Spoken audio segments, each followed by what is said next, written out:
Welcome back to my YouTube channel. ಎಲ್ಲರೂ ಹೇಗಿದ್ದೀರಾ? ಎಲ್ಲರೂ ಚೆನ್ನಾಗಿದ್ದೀರಾ ಅಂತ ಅನ್ಕೊತೀನಿ. ಇದು ಗುರುವಾರದ ವ್ಲಾಗ್ ಆಗಿರುತ್ತೆ. ಗುರುವಾರ ಅಂದ್ರೇ ರಾಯರ ವಾರ ಆಗಿರುತ್ತೆ. ಅದಕ್ಕೆ ಇವತ್ತು ಸ್ವಲ್ಪ ಎಲ್ಲ ಕ್ಲೀನ್ ಮಾಡಿಬಿಟ್ಟು ದೀಪ ಹಚ್ಚೋಣ ಅಂತ ಹೇಳಿಬಿಟ್ಟು ಕ್ಲೀನಿಂಗ್ ಮಾಡ್ಕೊತಾ ಇದ್ದೀನಿ. ನಮ್ಮ ಈ ಕಳಸದ ಕಾಯಲ್ಲಿ ತೆಂಗಿನ ಸಸಿ ಮೊಳಕೆ ಕೂಡ ಬಂದಿತ್ತು. ಹಾಗೆ ಇನ್ನೊಂದು ತುಂಬ ದಿವಸದಿಂದ ನಾನು ಈ ಕಮಲದ ಬೀಜನ ಒಳಗೆ ಹಾಕಿದ್ದೆ, ಒಂದು 5 ಹಾಕಿದ್ದೆ. ಅದರಲ್ಲಿ ಒಂದು ಈ ರೀತಿ ಗಿಡ ಕೂಡ ಬಂದಿದೆ. ಎರಡೂ ಬಂದಿರೋದು ನೋಡಿ ತುಂಬಾ ಖುಷಿ ಆಯಿತು. ಮಂತ್ರಾಲಯದಿಂದ ರಾಯರ್ ಫೋಟೋ ತೊಗೊಂಡು ಬಂದಿದ್ವಿ. ಅದನ್ನು ಎಲ್ಲಿ ಹಾಕೋದು ಅಂತ ಗೊತ್ತಿಲ್ಲ, ಹಾಗೆ ಸೈಡಲ್ಲೇ ಇಟ್ಟು ಇಷ್ಟು ದಿವಸ ಪೂಜೆ ಮಾಡ್ತಾಯಿದ್ದೆ.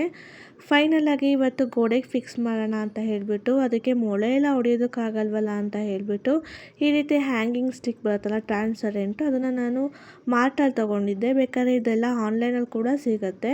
ಹಾಗೆ ಸ್ವಲ್ಪ ಡಬಲ್ ಟ್ಯಾಪ್ ಕೂಡ ಯೂಸ್ ಮಾಡಿಕೊಂಡೆ, ಅದೇನು ಲೂಸ್ ಆಗಬಾರ್ದು, ಬೀಳಬಾರ್ದು ಅಂತ ಹೇಳಿಬಿಟ್ಟು. ಮಾಮೂಲಿ ಹ್ಯಾಂಗಿಂಗ್ ಸ್ಟಿಕ್ಕಿಂತ ಈ ಥರ ಟ್ರಾನ್ಸ್ಪರೆಂಟ್ ಸ್ಟಿಕ್ಕರು ತುಂಬಾ ಗಟ್ಟಿಯಾಗಿ ಕೂರುತ್ತೆ. ಸಪೋರ್ಟಿಗೆ ಅಂತ ಹೇಳಿಬಿಟ್ಟು ಕೆಳಗಡೆ ನಾನು ಡಬಲ್ ಟ್ಯಾಪ್ ಹಾಕೊಂಡಿದ್ದೀನಿ. ಈಗ ದೇವ್ರ ಸಾಮಾನು ತೊಗೊಳ್ಳೋಣ ಅಂತ ಹೇಳಿ ಒಂದು ಲಿಕ್ವಿಡ್ನ ರೆಡಿ ಮಾಡ್ಕೊತಾ ಇದ್ದೆ. ಇದು ಬೇಗನೆ ಒಂಥರ ಕಪ್ಪಾಗಿರೋದೆಲ್ಲ ಕೂಡ ಕಲೆ ಹೋಗುತ್ತೆ. ಸ್ವಲ್ಪ ನಿಂಬೆಹಣ್ಣು ರಸಕ್ಕೆ 1 ಸ್ಪೂನಷ್ಟು ಉಪ್ಪು ಹಾಕ್ಕೊಂಡು, ಹಾಗೆ 1 ಸ್ಪೂನಷ್ಟು ವಿನೆಗರ್ ಹಾಕ್ಕೊಂಡು ಚೆನ್ನಾಗಿ ಮಿಕ್ಸ್ ಮಾಡಿಕೊಂಡ್ರೆ ಲಿಕ್ವಿಡ್ ರೆಡಿ ಆಗುತ್ತೆ. ಇದು ನೋಡ್ಬೋದು ನಾನು ಎಲ್ಲೆಲ್ಲಿ ಹಾಕ್ತೀನೋ ಅಲ್ಲೆಲ್ಲ ಎಷ್ಟು ಬೇಗ ಅದು ಕಲೆಗಳೆಲ್ಲ ಹೋಗ್ತಾ ಇದೆ ಅಂತ. ಇದು ಒಳಗಡೆ ಆಗಿರೋಂಥ ಕಪ್ಪು ಕಲೆ ಎಲ್ಲನೂ ಕೂಡ ಕ್ಲೀನಾಗಿ ಹೋಗುತ್ತೆ. ಕಪ್ಪಾಗಿರೋಂಥ ತಾಮ್ರ, ಹಿತ್ತಾಳೆ ಪಾತ್ರೆ ಎಲ್ಲನೂ ಕೂಡ ಚೆನ್ನಾಗಿ ಬೆಳ್ಳಗಾಗತ್ತೆ. ಈಗ ನಾನು ಎಲ್ಲೆಲ್ಲಿ ನೋಡಿ ಲಿಕ್ವಿಡ್ ಹಾಕ್ತೀನೋ ಅಲ್ಲೆಲ್ಲ ಎಷ್ಟು ಬೇಗ ಅದು ಕಲೆಗಳೆಲ್ಲ, ಅಂದರೆ ಈ ರೀತಿ ಮಾಡಿಕೊಂಡ್ರೆ ನಿಮಗೆ 15 ದಿವಸದವರೆಗೂ ಹಾಗೆ ಪಳಪಳ ಅಂತ ಹೊಳಿತಾನೆ ಇರುತ್ತೆ. ಸ್ವಲ್ಪನೂ ಕಪ್ಪಾಗಿದೆ ಅಂತ ಅನಿಸೋದೇ ಇಲ್ಲ. ಜಾಸ್ತಿ ಗಟ್ಟಿಯಾಗಿ ಉಜ್ಜೋದು ಅವಶ್ಯಕತೆನೇ ಇಲ್ಲ. ಈ ರೀತಿ ನಿಂಬೆಹಣ್ಣು ಹಾಕ್ಕೊಂಡಿರ್ತೀವಲ್ಲ, ಅದರದ್ದೇ ಸಿಪ್ಪೆಯಲ್ಲಿ ಅದನ್ನು ಡಿಪ್ ಮಾಡಿಕೊಂಡು ಎಲ್ಲೆಲ್ಲಿ ಕಲೆ ಆಗಿದೆಯೋ ಅಲ್ಲಿ ಚೆನ್ನಾಗಿ ಒಂದ್ಸಲ ಹಿಂಗೆ ರಬ್ ಮಾಡಿಕೊಂಡ್ರೆ ಸಾಕು, ಕ್ಲೀನಾಗಿ ವಾಶ್ ಆಗುತ್ತೆ. ಈಗ ನೋಡ್ಬೋದು ಇದು ಒಳಗಡೆ ಎಷ್ಟು ಕಪ್ಪಾಗಿತ್ತು, ಅಲ್ಲಿ ಲಿಕ್ವಿಡ್ ಹಾಕಿದ ಮೇಲೆ ಯಾವ ರೀತಿ ಇದೆಲ್ಲ ಬೆಳ್ಳಗಾಗಿದೆ ಅಂತ ಹೇಳಿ. ನಾನು ದೇವ್ರ ಮನೆನ 15 ದಿವಸಕ್ಕೆ ಒಂದ್ಸಲ ಕ್ಲೀನ್ ಮಾಡ್ಕೊತೀನಿ.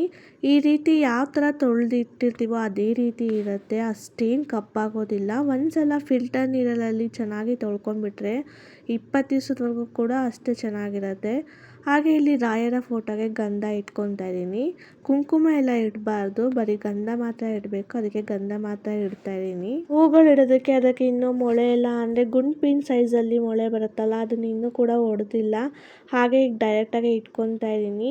ತುಳಸಿ ಹಾರ ಈ ಥರ ಏನಾದರೂ ನಾವು ಹಾರ ಹಾಕ್ತೀವಿ ಅಂದರೆ ಆ ಥರ ಮೊಳೆ ಹೊಡಿಲೇಬೇಕು, ಇಲ್ಲ ಅಂದರೆ ಹಾಕೋದಕ್ಕಾಗಲ್ಲ. ಸದ್ಯಕ್ಕೆ ಈಗ ನಾನು ಹಾಗೆ ಇಟ್ಕೊತಾ ಇದ್ದೀನಿ. ದೇವ್ರ ಮನೆಗೆ ಎಲ್ಲ ರೆಡಿ ಮಾಡಿದ್ದಾದಮೇಲೆ ಈಗ ಹೊಸ್ಲಿಗೆಲ್ಲ ರಂಗೋಲಿ ಹಾಕ್ಕೊಳ್ಳೋಣ ಅಂತ ಹೇಳಿಬಿಟ್ಟು ನಾನಿಲ್ಲಿ ಹಾಕ್ಕೊತಾ ಇದ್ದೀನಿ. ಪ್ರತಿ ಸಲನೂ ಅಷ್ಟೇ ರಂಗೋಲಿ ಹಾಕ್ಕೊಂಡಾಗ ನನ್ನ ಮಗ ಅಲ್ಲಿ ಹೋಗೋದು, ದೇವ್ರ ಮನೆ ಬಾಗಿಲು ಹಾಕ್ತೀನಿ ಅಂತ ಹೋಗೋದು, ಅಲ್ಲೆಲ್ಲ ರಂಗೋಲಿ ಎಲ್ಲ ಹಡಿಸ್ತಾ ಇದ್ದ. ಅದಕ್ಕೆ ಈ ಸಲ ಅಕ್ಕಿ ಹಿಟ್ಟಲ್ಲಿ ಏನಾದರೂ ಮಾಡ್ಕೊಂಬಿಡೋಣ ಅಂತ ಹೇಳಿಬಿಟ್ಟು ಅದನ್ನೇ ಮಾಡ್ಕೊಂಡಿದ್ದೆ. ಆ ರಂಗೋಲಿಗಿನ್ನ ಇದು ಬೆಟರ್. ಯಾಕೆ ಅಂದರೆ ಈ ರೀತಿ ಒಳಗಡೆ ಕಲ್ ಮೇಲೆಲ್ಲ ಹಾಕಿದಾಗ ಸ್ವಲ್ಪ ರಂಗೋಲಿ ಎಲ್ಲ ಜಾರುತ್ತೆ. ಸುಮ್ಮನೆ ಏನಾದರೂ ಮಕ್ಳುಗಳು ಕಾಲಿಟ್ಟರು ಕೂಡ ಅಲ್ಲೆಲ್ಲ ಅಡಿಸೋಗ್ಬಿಡತ್ತೆ. ಬಟ್ ಈ ರೀತಿ ಹಾಕೊಳ್ಳೋದ್ರಿಂದ ನಾವೇ ಅಡಿಸೋವರೆಗೂ ಕೂಡ ಇದೇ ಥರನೇ ಇರುತ್ತೆ, ಮತ್ತು ಚೆನ್ನಾಗೂ ಕೂಡ ಕಾಣಿಸುತ್ತೆ. ಇದು ಫುಲ್ಲು ಡ್ರೈ ಆದಮೇಲೆ ಫುಲ್ಲು ವೈಟಾಗಿ ಕಾಣಿಸುತ್ತೆ. ಈಗ ನೀರು ಇದೆಯಲ್ಲ ಸ್ವಲ್ಪ, ಅದಕ್ಕೆ ಸ್ವಲ್ಪ ವೈಟು ಸ್ವಲ್ಪ ಡಾರ್ಕ್ ಲೈಟ್ ಥರ ಕಾಣಿಸ್ತಾ ಇದೆ. ಫುಲ್ ಡ್ರೈ ಆದಮೇಲೆ ಚೆನ್ನಾಗಿ ಕಾಣಿಸುತ್ತೆ. ದೇವ್ರ ಮನೆ ಬಾಗಿಲಿಗೆ ಹೊರಗಡೆ ಬಾಗಿಲಿಗೆ ಎಲ್ಲದಕ್ಕೂ ಕೂಡ ರಂಗೋಲಿ ಹಾಕ್ಕೊಂಡು ಈಗ ದೀಪ ಹಚ್ಕೊತಾ ಇದ್ದೀನಿ. ನನಗೆ ವಾರ ದಿವಸ ತುಂಬಾ ಹೂಗಳಿರಬೇಕು. ಒಂದೊಂದು ಹೂವೆಲ್ಲ ಇದ್ದರೆ ಬೇಜಾರಾಗಿ ಹೋಗುತ್ತೆ ಪೂಜೆ ಮಾಡೋದಕ್ಕೆ. ಇದಕ್ಕಿಂತ ಹಾರ ಇರಬೇಕು ಅಂತ ತುಂಬಾ ಆಸೆ. ಬಟ್ ನಮ್ಮನೆ ಹತ್ರ ಇಲ್ಲೆಲ್ಲ ಹಾರಗಳು ಸಿಗಲ್ಲ, ಹಾಗೆ ತುಂಬಾ ರೈಟ್ ಕೂಡ ಇರುತ್ತೆ.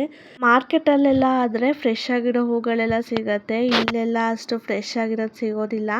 ಮಳೆ ಎಲ್ಲ ಬಿದ್ದಿರುತ್ತಲ್ಲ, ಹಾಗಾಗಿ ಆ ಎಲೆಗಳೆಲ್ಲ ಸ್ವಲ್ಪ ನೀರು ಇಳ್ಕೊಂಬಿಟ್ಟಿರುತ್ತೆ, ಅಷ್ಟಾಗೇನು ಫ್ರೆಶ್ ಅಂತ ಅನ್ನಿಸ್ತಾ ಇರಲ್ಲ. ಲಾಸ್ಟಲ್ಲಿ ನಾನು ಸಾಂಬ್ರಾಣಿ ಹೊಗೆ ಎಲ್ಲ ಕೊಟ್ಬಿಡ್ತೀನಿ. ನಾನು ಬರೀ ಯಾವಾಗ ಅಂತಾರೆ ಮಂಗಳವಾರ ಮತ್ತು ಶುಕ್ರವಾರ ಮಾತ್ರ ಈ ರೀತಿ ಸಾಂಬ್ರಾಣಿದು ಬೌಲ್ ಧೂಪ ಹಾಕ್ತೀನಿ. ಬಟ್ ಈಗ ಗುರುವಾರನೂ ವಾರ ಮಾಡೋದ್ರಿಂದ ನಾನು ಗುರುವಾರ ಮತ್ತು ಶುಕ್ರವಾರ ಹಾಕೋ ಧೂಪನ ನಾನು ಶನಿವಾರ ಮಾಡ್ಕೊಂಡಿದ್ದೀನಿ. ಯಾಕೆಂದರೆ ಶನಿವಾರನೂ ನಮ್ಮ ಮನೇಲಿ ವಾರ ಇರೋದ್ರಿಂದ. ಪೂಜೆ ಎಲ್ಲ ಮುಗಿಸಿದ್ದಾಯಿತು. ಇನ್ನೂ ಕೂಡ ತಿಂಡಿರಲಿಲ್ಲ. ಬಟ್ಟೆಗಳು ಅಷ್ಟೇ ಮಿಷಿನಿಗೆ ಹಾಕಿದ್ದೆ, ಅದು ಕೂಡ ವಾಶ್ ಆಗಿತ್ತು. ಸರಿ ಅದನ್ನು ಫಸ್ಟ್ ಒಣಗಾಕ್ಬಿಡೋಣ, ಆಮೇಲೆ ತಿಂಡಿ ತಿನ್ನೋಣ ಅಂತ ಅಂದ್ಕೊಂಡೆ. ಯಾಕೆಂದರೆ ಈಗಾಗಲೇ ಮಳೆಗಾಲ ಸ್ಟಾರ್ಟ್ ಆಗಿರೋದ್ರಿಂದ ಮಳೆ ಬರ್ತಾನೆ ಇರುತ್ತೆ, ಯಾವಾಗ ಬರುತ್ತೆ ಅಂತ ಹೇಳೋದಕ್ಕಾಗಲ್ಲ, ಕ್ಲೀನಾಗಿ ಬಟ್ಟೆ ಒಣಗಿಸೋದಕ್ಕೆ ಆಗಲ್ಲ. ಸ್ವಲ್ಪ ಬಿಸಿಲಿತ್ತು ಅಂತ ಹೇಳಿಬಿಟ್ಟು ಫಸ್ಟು ಬಟ್ಟೆಗಳೆಲ್ಲ ಒಣಗಾಕ್ಬಿಟ್ಟೆ. ಬಟ್ಟೆ ಎಲ್ಲ ಒಣಗಾಕಿದಾದ್ಮೇಲೆ ಹಾಗೆ ಸ್ವಲ್ಪ ಆ ಕಡೆ ನೋಡಿದೆ, ಮಕ್ಕಳುಗಳೆಲ್ಲ ಮನೆಗೆ ಹೋಗ್ತಾ ಇದ್ರು ಆಗಲೇ. ಈಗ ಇನ್ನೂ ಸ್ಟಾರ್ಟಿಂಗು ಅಡ್ಮಿಷನ್ ನಡೀತಾ ಇದೆಯಲ್ಲ, ಅದರಿಂದ ಮಕ್ಕಳಿಗಷ್ಟೇನು ಬಂದಿಲ್ಲ, ಎಲ್ಲೋ ಸ್ವಲ್ಪ ಜನ ಬರ್ತಾಯಿದ್ರು ಅಷ್ಟೇ. ಅದಕ್ಕೆ ಅವರಿಗೆ 12:30 1 ಅಷ್ಟರಲ್ಲಿ ಸ್ಕೂಲ್ ಕೂಡ ಮುಗಿದೋಗ್ತಾಯಿತ್ತು. ಇದು ನಮ್ಮ ಮನೆ ಪಕ್ಕದಲ್ಲೇ ಇರುವಂತಹ ಗುರುಶ್ರೀ ವಿದ್ಯಾ ಕೇಂದ್ರ ಅಂತ. CBSE ಹಾಗೆ ಸ್ಟೇಟು ಎರಡೂ ಕೂಡ ಇದೆ ಇದರಲ್ಲಿ. ಸ್ಕೂಲ್ ಕಂಪ್ಲೀಟಾಗಿ ಸ್ಟಾರ್ಟ್ ಆದಮೇಲೆ ಇಲ್ಲಂತೂ ಮಕ್ಕಳುಗಳು ಗಿಜ ಅಂತ ಇರ್ತಾರೆ, ಅಷ್ಟು ಜನ ಮಕ್ಕಳಿದ್ದಾರೆ ಇಲ್ಲಿ. ನಾನು ಕೂಡ ಟಿಫನ್ ತಿಂದಿದ್ದಾದಮೇಲೆ ಈಗ ಸ್ವಲ್ಪ ಹೊರಗಡೆ ಹೋಗ್ತಾ ಇದ್ದೀನಿ, ಸ್ಕೂಲ್ ಹತ್ರ ಹೋಗೋಣ ಅಂತ ಹೇಳಿ. ನನ್ನ ಮಗಳಿಗೆ ಸ್ಕೂಲ್ ಅಡ್ಮಿಷನ್ ಮಾಡಿಸ್ಬೇಕಾಗಿತ್ತು. ಇನ್ನೇನು ಜೂನ್ 2 ಸ್ಟಾರ್ಟ್ ಆಗಬೇಕಾಗಿತ್ತು, ಆದರೆ 9ಗೆ ಪೋಸ್ಟ್ಪೋನ್ ಮಾಡಿದ್ರು. ಅಷ್ಟರಲ್ಲಿ ನಾವು ಬುಕ್ಸ್ ಎಲ್ಲ ತೊಗೊಂಡು ಬೈಂಡ್ಸ್ ಎಲ್ಲ ಹಾಕಬೇಕಲ್ಲ, ಅದಕ್ಕೆ ಅಷ್ಟರಲ್ಲಿ ಮಾಡಿಸ್ಬಿಡೋಣ ಅಂತ ಹೇಳಿಬಿಟ್ಟು ಹೋಗ್ತಾ ಇದ್ದೀನಿ. ಒಂದೊಂದು ಸ್ಕೂಲಲ್ಲಿ ಅಮೌಂಟ್ನ ಪೇ ಮಾಡಿಸ್ಕೊತಾರೆ, ಒಂದೊಂದು ಸ್ಕೂಲಲ್ಲಿ ಆನ್ಲೈನ್ ಪೇಮೆಂಟ್ ಇರುತ್ತೆ. ಈ ಸ್ಕೂಲಲ್ಲಿ ಆನ್ಲೈನ್ ಪೇಮೆಂಟ್ ಇರೋದ್ರಿಂದ ನನ್ನ ಅಕೌಂಟಿಗೆ ಸ್ವಲ್ಪ ಅಮೌಂಟ್ ಬರಬೇಕಾಗಿತ್ತು. ಸೊ ಅದಕ್ಕೋಸ್ಕರ ವೆಯ್ಟ್ ಮಾಡಿ ಕೊನೆಗೆ ಇವತ್ತು ಹಾಕಿಸ್ಕೊಂಡು ನನ್ನ ಹಸ್ಬೆಂಡ್ ಹತ್ರ ಇವತ್ತು ಅಡ್ಮಿಷನ್ ಮಾಡಿಸ್ಬಿಟ್ಟು ಬುಕ್ಸ್ ತೊಗೊಂಡೋಗೋಣ ಅಂತ ಬಂದೆ. ಇದೇ ಸ್ಕೂಲು ನನ್ನ ಮಗಳದು, ಶ್ರೀ ಚೈತನ್ಯ ಟೆಕ್ನೋ ಸ್ಕೂಲ್ ಅಂತ. ಇದು ರಾಕ್ ಲೈನ್ ಸ್ಟುಡಿಯೋ ನಾಗಸಂದ್ರ ಹತ್ರ ಬರುತ್ತೆ. ನಾನು ಸ್ಕೂಲ್ ಮ್ಯಾಮ್ ಹತ್ರನೇ ಸ್ಕ್ಯಾನರಿಂದ ಲಾಗಿನ್ಸ್ ಮಾಡಿಸ್ಕೊಂಡು ನಾನು ಇಲ್ಲಿ ಪೇ ಮಾಡಿಬಿಟ್ಟು ಬುಕ್ಸ್ನ ತೊಗೊಂಡು ಹೋಗ್ತಾ ಇದ್ದೀನಿ. ಈಗಿನ ಜನ್ರೇಷನಲ್ಲಿ ಮಕ್ಕಳಿಗೆ ನಾವು 1 ವರ್ಷ ಕಟ್ಟೋ ಅಂಥ ಫೀಸಲ್ಲಿ ಆಲ್ಮೋಸ್ಟ್ ನಮ್ಮ ಫುಲ್ ಎಜುಕೇಷನ್ಸ್ನೇ ಮುಗಿಸ್ಬಿಟ್ಟಿರ್ತೀವಿ ಅಂತ ಅನಿಸುತ್ತೆ. ಈ ಸ್ಕೂಲ್ ಅಂತ ಅಲ್ಲ, ಪ್ರತಿಯೊಂದು ಸ್ಕೂಲಲ್ಲೂ ಅಷ್ಟೇ ಇಯರಿಗೆ ಅಮೌಂಟ್ ಎಕ್ಸ್ಟೆನ್ಷನ್ ಆಗ್ತಾನೆ ಇರುತ್ತೆ. 1 ಇಯರ್ ಇದ್ದಂಗೆ ನೆಕ್ಸ್ಟ್ ಇಯರ್ ಇರೋದಿಲ್ಲ. 1 ಇಯರ್ ಹೇಗೆ ಗ್ರೋತ್ ಮಕ್ಳುಗಳಾಗ್ತಿರ್ತಾರೋ ಹಾಗೆ ಅಮೌಂಟು ಕೂಡ ಗ್ರೋತ್ ಆಗ್ತಾನೆ ಇರುತ್ತೆ. ಬುಕ್ಸ್ ಎಲ್ಲ ಕಲೆಕ್ಟ್ ಮಾಡ್ಕೊಂಡಿದ್ದಾಯಿತು, ಆದರೆ ಬೈಂಡ್ ಹಾಕೋದೊಂದು ಬಾಕಿ ಇದೆ. ಇದಕ್ಕೆ ಟ್ರಾನ್ಸ್ಪರೆಂಟ್ ಹಾಕಬೇಕು, ಅದೇ ಸ್ವಲ್ಪ ತಲೆ ಕೆಡೋದು ನಮಗಂತೂ. ಸ್ಕೂಲಿಂದ ಡೈರೆಕ್ಟ್ ನಾನು ಹೋಗಿದ್ದೆ ಇಲ್ಲಿ ನಮ್ಮ ರೆಗ್ಯುಲರು ಪಾತ್ರೆ ಅಂಗಡಿಗೆ. ಸ್ವಲ್ಪ ನಾನು ಆಲೂಗೆಡ್ಡೆ ಚಿಪ್ಸ್ ಮಾಡೋದಕ್ಕೆ ಅಂತ ಹೇಳಿ ಸ್ಲೈಸಸ್ ತೊಗೊಬೇಕಾಗಿತ್ತು. ಆನ್ಲೈನಲ್ಲಿ ನೋಡಿದ್ದೆ, ಅದು ಯಾಕೋ ಅಷ್ಟು ಚೆನ್ನಾಗಿರಲಿಲ್ಲ. ಸರಿ ಅಂಗಡಿಗೆ ಹೋಗಿ ತೊಗೊಳ್ಳೋಣ ಅಂತ ಹೇಳಿ ಒಂದು ಚಾಪನ್ನು ತೊಗೊಂಡೆ. ತುಂಬಾ ಚೆನ್ನಾಗಿದೆ ಅದು, ಮತ್ತು ಥಿಕ್ನೆಸ್ಸಾಗಿ ಕೂಡ ಇದೆ.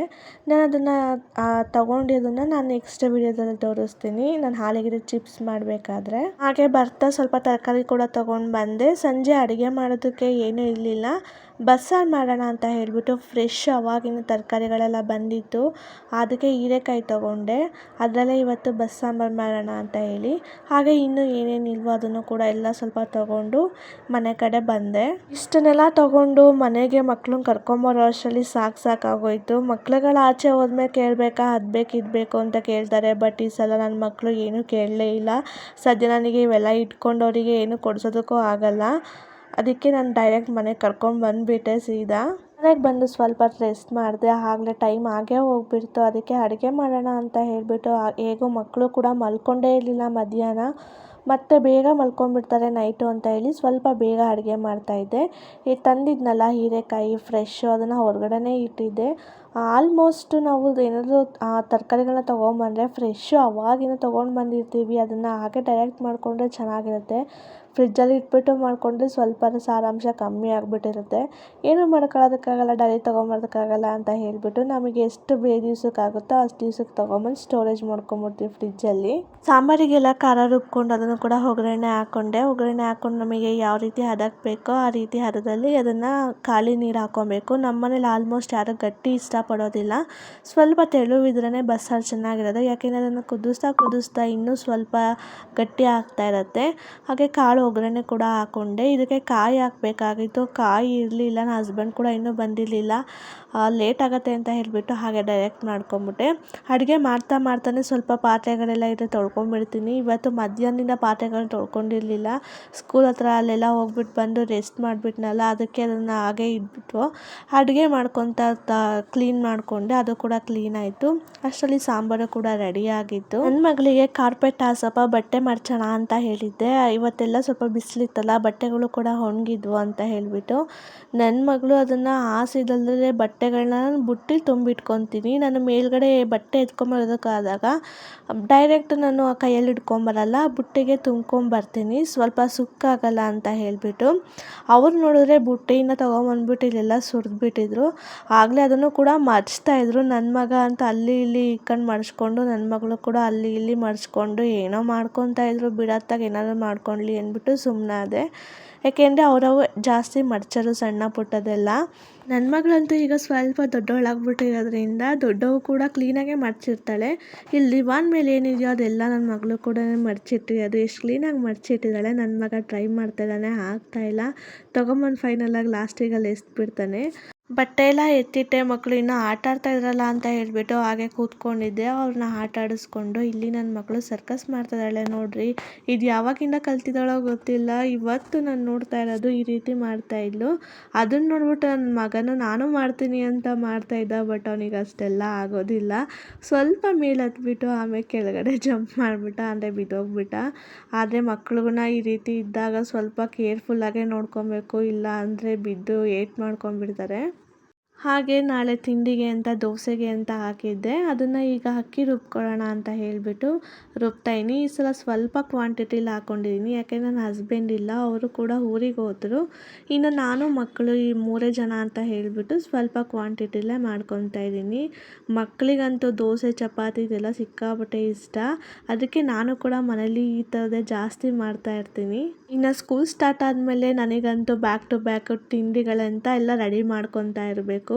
ಸೊ ಇಷ್ಟ ಇವತ್ತಿನ ವಿಡಿಯೋ. ಯಾರಿಗಾದ್ರೂ ಇಷ್ಟ ಆಗಿದೆ ಪ್ಲೀಸ್ ಒಂದು ಲೈಕ್ ಮಾಡೋದು ಮಾತ್ರ ಮರಿಬೇಡಿ. Thank you all.